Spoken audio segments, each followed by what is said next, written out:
Discover the ideal stitch settings, thread selections, and optimal notions for handling bulkier fabrics. Unleash your creativity as you skillfully stitch together this exclusive personalized gift for either your own enjoyment or as a heartfelt gift for a friend. Hi Sewing Bees, I'm Sookie and welcome to the Sookie Bee Academy.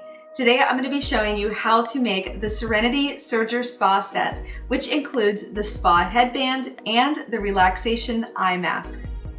Designed using the Bernina L890, but this can also be stitched on any 4-thread overlock serger. I do showcase a curve presser foot, so ask your local dealer if your serger has something like this that can be offered as an add-on presser foot. The pattern has 5 pages of graphic instruction along with the pattern pieces and includes a free add-on video course.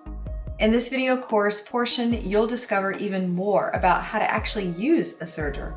We'll discuss V-dogs, stitch fingers, and the best way to stop and start stitches to achieve the most professional results.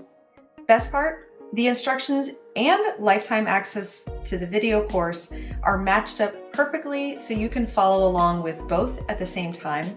And if you need to stop or start, you can do that just with the simple playback features. Get your Serenity Serger Spa set pattern today, and don't forget you get that free add-on video course. And until I see you next time, I hope you have a creative day. Bye-bye.